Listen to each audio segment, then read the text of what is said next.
تو اچھی اور بری صحبت کی مثال ہے. رسول پاک صلی اللہ علیہ وسلم کی حدیث بھی ملتی ہے کہ اگر کوئی اچھی اور بری صحبت کی مثال یہ ہے کہ اگر جیسے کسی ایسے شخص کے پاس بیٹھے جو نیک صحبت کا مالک ہے، نیک اخلاق حسنہ کا مالک ہے وہ، تو اس کی صحبت سے تمہیں اگر وہ جیسے کوئی خوشبو بیچنے والا ہے، اچھی صحبت کی مثال ایسی ہے جیسے کوئی خوشبو بیچنے والا ہے تو وہ تجھے خوشبو کا یا تو پھاہا دے گا، نہیں تو اس کی صحبت سے ہی تجھے خوشبو ملتی رہے گی.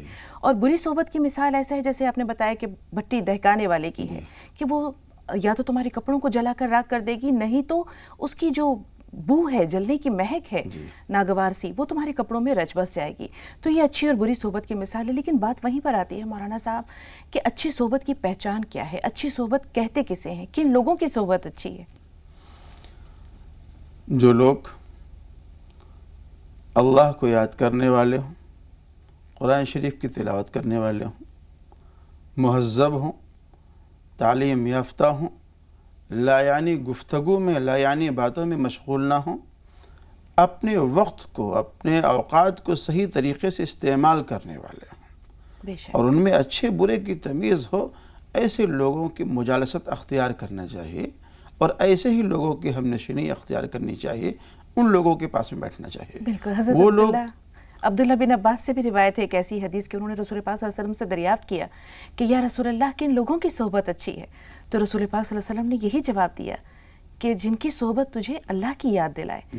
تو بات پھر ادھر آ رہی ہے مولانا صاحب کہ ہم آج کل بہت سارے لوگوں سے ملتے ہیں، کیا کسی کی صحبت اختیار کرنے کے لیے، اس سے کچھ بہتر باتیں جاننے اور سیکھنے کے لیے کچھ ہمیں تلاش و جستجو کی بھی ضرورت ہے، اللہ والوں کی تلاش و جستجو کی بھی ضرورت ہے، کچھ وقت ان کے لیے مخصوص کرنے کی ضرورت ہے؟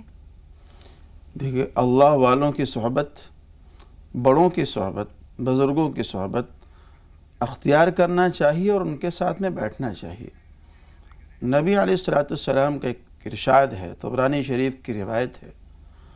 آقا ارشاد فرماتے ہیں کہ اے مسلمانوں، اپنے سے عمر میں اپنی عمر سے بڑے لوگوں کے پاس میں بیٹھا کرو اور علماء سے سوال کیا کرو اور دانشوروں سے ملاقات کیا کرو، ملا کرو. علماء کے پاس میں بیٹھیں گے تو علم وہ نچھاور کریں گے، بانٹیں گے. جب تک آپ ان کے پاس میں بیٹھے رہیں گے علمی گفتگو، جو دانشور ہوگا، عقل مند ہوگا، اس سے ملاقات کریں گے تو دانش مندانہ باتیں آپ کو ملیں گی. اپنے سے بڑی عمر کے پاس میں اگر آپ بیٹھیں گے تو چونکہ اس کی عمر زیادہ ہے، تجربے بہت کر چکا ہے اپنی لائف میں، اپنی زندگی میں، اس لیے اپنے تجربے کی روشنی میں جو بات آپ کو بتلائے گا وہ بات اچھی اور عمدہ بتلائے گا اور وہ آپ کی زندگی کے لیے کارآمد بھی ہوگی. پھر ایک سوال یہاں ذہن میں آتا ہے کہ آج کی زندگی بہت مصروف ہے، جیسے ہم دیکھتے ہیں ہر شخص دوڑ رہا ہے، کسی نہ کسی ایک ٹارگٹ ہے، کوئی ہدف ہے، یا روزگار کا مسئلہ ہے، دوسرے مسائل ہیں، بہت سارے مسائل ملجھا ہوا ہے. رسول پاک صلی اللہ علیہ وسلم کے زمانے میں یا خلفائے راشدین کے زمانے میں بھی ہم دیکھتے تھے کہ جو مساجد ہوتی تھیں، جیسے مسجد نبوی تھی، وہ دراصل ایک طرح کی درسگاہ بھی تھی کہ نماز کے بعد لوگ کچھ وقت مخصوص کیا کرتے تھے، آپس میں بیٹھ کر ڈسکس کرتے تھے، بحث و مباحثہ ہوتا تھا، کسی بات پر گفتگو ہوتی تھی. آج مساجد کو صرف نماز پڑھنے کے لیے مخصوص کر دیا گیا ہے. تو ظاہر سی بات ہے کہ پھر اچھے اللہ والوں کی صحبت کیسے ملے یا ان کی صحبت سے ہم فیضیاب کیسے ہوں؟ بات صرف مسجد کی نہیں ہے، بات صرف مسجد کی نہیں ہے. مسجد صرف نماز کے لیے محدود نہیں ہے. مسجد تو ایک مرکز ہے، ایک دینی درسگاہ ہے. یہ وہ دینی درسگاہ ہے جس کا تعلق نبی علیہ السلام کی مسجد نبوی سے ملتا ہے. ساری مسجدیں نبی علیہ السلام کی مسجد کا عکس اور پرتو ہیں. نبی علیہ السلام کے جو ماحول تھے، یہ جو آپ کے روزمرہ کے کام تھے، ہماری مسجدوں کے اندر وہ روزمرہ کے کام ہونے چاہیے. مجلسیں ہونی چاہیے، لوگوں کے درمیان میں بیٹھنا چاہیے، لوگوں کی باتیں سننی چاہیے اور سنانا چاہیے، اور اخلاقی تربیت کرنی چاہیے. خاص طور سے علماء کی اور ائمہ کی یہاں ذمہ داری زیادہ بڑھ جاتی ہے. میں خود چونکہ ایک مسجد سے متعلق ہوں، لیکن میرا اپنا مسئلہ اور دیگر مسجدوں کے مسئلے سے الگ ہے. کس طرح مختلف ہے؟ میرا مختلف مسئلہ یہ ہے کہ میں اور مسجدوں میں دیکھتا ہوں کہ بہت سارے ائمہ اور علماء نماز ہوئی اور اپنے آپ کو جا کے کمروں میں بند کر لیتے ہیں. عوام سے ان کا رشتہ منقطع ہو جاتا ہے، ختم ہو جاتا ہے، ملنا جلنا بند ہو جاتا ہے، وہ عوام کے درمیان میں بیٹھنا نہیں چاہتے، عوام سے دوری بنا کے رکھتے ہیں۔ میں کوشش یہ کرتا ہوں کہ کچھ دیر ان کے درمیان میں بیٹھیں، کچھ دین کی باتیں ہوں، اللہ اس کے رسول کی باتیں ہوں، اور کچھ ان کی تکلیف ہیں، کچھ ضروریات ہیں، اس کو سنا جائے، اور پھر اس کا کیا لائحہ عمل ہو سکتا ہے اس کو ان کے سامنے رکھا جائے۔ بالکل، ہم دیکھتے ہیں کہ آج یہ حال ہے کہ ادھر نماز پڑھی اور ادھر رخت سفر باندھ لیتے ہیں، دعا تک میں وہ پوری طرح شامل نہیں ہو پاتے، یہ ہمارا المیہ ہے۔ اب ہم آتے ہیں اس بات کی طرف کہ رسول پاک صلی اللہ علیہ وسلم نے فرمایا کہ المؤمن مرآۃ المؤمن، مومن مومن کا آئینہ ہے، جس طرح آئینہ دیکھنے والے کو اس کے عیب بتاتا ہے اور صرف اسی کو اس کے عیب بتاتا ہے، کسی اور کو اس کے عیب نہیں بتاتا، تو ایک مومن پر کتنی بڑی اخلاقی ذمہ داری عائد ہوتی ہے کہ وہ اپنے بھائی کو تنبیہ بھی کرے، اسے بتائے کہ کہاں کوئی خرابی ہے یا خامی ہے، اور صرف اسی کو اس خامی سے مطلع کرے۔ یہ کتنا ضروری ہوتا ہے، یہ کتنا بڑا دینی فریضہ ہے۔ دیکھیے، ایک تو ہے صرف تنقید، جی، کہ آپ تنقید کر رہے ہیں اور تنقید برائے تنقید ہے، جی، اور ایک ہے تنقید برائے اصلاح۔ لب و لہجے سے معلوم ہو جاتا ہے کہ آپ کیا کہنا چاہتے ہیں۔ اگر آپ کو کسی کی اصلاح کرنی ہے تو لوگوں کے سامنے مجمع عام میں اس کو نہ ٹوکیں، آپ الگ سے لے جا کر کے اس کو چپکے سے کان میں کوئی بات کہہ دیں۔ حضرت مولانا محمد اسعد صاحب، جن کو فدائے ملت رحمۃ اللہ علیہ کہا جاتا ہے، جمعیت علماء کے صدر محترم رہ چکے ہیں اور بڑی خدمات ہیں حضرت کی۔ حضرت کی تربیت و اصلاح کا ایک واقعہ مجھے یاد آتا ہے۔ آپ کہیں تشریف لے گئے کسی مسجد میں، اور آپ نے اس مسجد کے امام صاحب کے پیچھے نماز ادا کی۔ تو نماز ادا کرنے کے بعد جب امام صاحب نے سلام پھیرا تو دیکھا کہ فدائے ملت رحمۃ اللہ علیہ ہمارے پیچھے نماز پڑھ رہے ہیں۔ تو دعا کے بعد جب مصافحہ کیا امام صاحب نے حضرت سے، تو عرض کیا کہ حضرت اگر مجھے معلوم ہوتا تو میں آپ کی موجودگی میں نماز نہ پڑھاتا، آپ ہی سے کہتا کہ آپ نماز پڑھا دیں۔ فرمایا کہ حضرت کو اس سے صلاح فرما دیجئے۔ تو وہاں پہ کچھ نہیں کہا حضرت نے، وہ چپکے سے ان کے کمرے میں حجرے میں لے کر کے گئے اور وہاں جا کر کے کہا کہ آپ نے ابھی جو فلاں صورت پڑھی تھی، اس صورت کے اندر فلاں لفظ کی جو ادائیگی تھی، جو اس کا تلفظ تھا، وہ ٹھیک نہیں تھا، آپ اس کی اصلاح کر لیں۔ اس لیے ان کو پتہ تھا کہ چونکہ یہ جو پیچھے نماز پڑھ رہے ہیں یہ مقتدی ہیں، اور یہاں جو رشتہ ہے ادب اور احترام کا ہے۔ اگر یہاں ٹوکا جائے گا، لوگوں کے سامنے ٹوکا جائے گا، تو ایک طرح سے مقتدی اور امام کے درمیان جو ادب و احترام کی جو ایک بات ہے اس کے درمیان دراڑ آ جائے گی، کھائی آئے گی۔ اس لیے چپکے سے کمرے میں لے کے گئے اور وہاں جا کر کے اصلاح کی بات کی۔ بالکل، اب ہم بری صحبت کی جانب آتے ہیں۔ رسول پاک صلی اللہ علیہ وسلم نے ابھی جو ہے وہ بری صحبت کے بارے میں اپنی احادیث میں مثالیں پیش کی ہیں۔ اسی طرح کسی دانشور کا قول ہے کہ بری صحبت سانپ سے بھی بدتر ہے، کہ سانپ تو انسان کی جان لیتا ہے، لیکن برا دوست، بری صحبت انسان کا ایمان لیتا ہے۔ یا بری صحبت شیطان سے بھی بدتر ہے، کہ شیطان تو صرف بہکاتا ہے، وسوسے ڈالتا ہے، مشورے دیتا ہے کہ چلو چل کر یہ فلانا کام کر لیتے ہیں، فلاں کام کر لیتے ہیں، لیکن برا دوست انسان کا ہاتھ پکڑ کر اسے اس جگہ پر لے جاتا ہے کہ چلو فلاں کوئی غلط کام ہے یا دل بہلانے کا سامان ہے، کہیں سینما چلے جاتے ہیں، بدکاری کی جگہ پہ چلے جاتے ہیں۔ تو برا دوست شیطان سے بھی بدتر ہے اور سانپ سے بھی بدتر ہے۔ جی، کس طرح بدتر ہے مولانا صاحب، کچھ آپ بتائیں۔ دیکھیے، برا دوست، بری صحبت اور بری ہم نشینی جب کوئی بندہ اختیار کرتا ہے، اس کے پاس میں بیٹھتا ہے، تو یہ بری صحبت اور مجالست اور ہم نشینی آہستہ آہستہ اس کی طبیعت میں، اس کی فطرت میں خباثت کو بھر دیا کرتی ہے۔ اور کوئی بھی چیز چینج ہو سکتی ہے، تبدیل ہو سکتی ہے، لیکن انسان کا جو فطرت ہے، اس کی جو نیچر ہے، اس کا تبدیل ہونا بہت ہی مشکل ہے۔ اس لیے آپ دیکھتے ہیں کہ ایک آدمی جو شراب نہیں پیتا تھا، لیکن وہ شرابیوں کے درمیان میں بیٹھ کر کے شراب پینے لگا۔ اب آپ لاکھ کوشش کر لیں، سمجھا لیں، مار لیں، دھمکی دے لیں، اور کتنی ہی بھی زور آوری کر لیں اس کے ساتھ میں، وہ شراب چھوڑنے کو تیار نہیں ہوتا۔ اس لیے کہ آہستہ آہستہ اس کے مزاج میں، خمیر میں وہ چیز رچ بس گئی ہے، اب اس کے نکالنا بڑا مشکل ہو گیا ہے۔ یہاں عمر کا بھی دخل ہوتا ہے. ہم دیکھتے ہیں اکثر ہمارے پاس اسکالرس کے سوالات جو پہنچتے ہیں اس میں یہی ہوتا ہے کہ بچہ بات نہیں سنتا, بات نہیں مانتا, بدتمیزی کرتا ہے. تو ہم صحبت کے لیے اگر عمر کا تعین کریں, کس عمر سے بچے کی صحبت یا بچے کے اٹھنے بیٹھنے دوستوں پر نظر رکھنی چاہیے, اس کی مجالست پہ نظر رکھنی چاہیے؟ اور یہ صرف بچپن سے ہی ہم اسے محدود یا مخصوص نہیں کر سکتے, بڑی عمر میں بھی ہمارا اٹھنا بیٹھنا یا ہماری دوستی یا صحبت لوگوں سے ہوتی ہے. تو صحبت اور عمر ان دونوں کا آپس میں کیا رشتہ ہے, اور صحبت کا تعین کس عمر سے ہو؟ دیکھیے, صحبت کا تعین جب بچے عنفوان شباب کی طرف پہنچ رہے ہوں یا ان کے اندر کچھ سمجھداری آ رہی ہو, وہ وقت بہت ہی خطرناک وقت ہے. ان پر بہت ہی گہری نظر رکھنی چاہیے اور بہت ہی پینی نظر رکھنی چاہیے ان بچوں پر. اور یہاں ماں باپ کی, گھر والوں کی ذمہ داری بہت ہی زیادہ بڑھ جاتی ہے کہ بچہ جا کہاں رہا ہے, بچہ آ کہاں سے رہا ہے, اس کا دوست کون ہے, اس کے دوست کا مزاج کیا ہے. ان تمام باتوں پر والدین کی بالکل تیکھی نظر ہونی چاہیے اور گہری نظر ہونی چاہیے. آج ہم لوگ گھر میں بیٹھے ہوئے ہیں, ماں باپ کو بھی اتنی فرصت نہیں ہوتی ہے کہ بچے کے بارے میں کچھ پوچھ لیں. آج لوگ اپنی زندگی کو اتنا مشغول بنا رکھے ہیں کہ ماں باپ بھی اپنے بچوں کو وقت دینے کو تیار نہیں.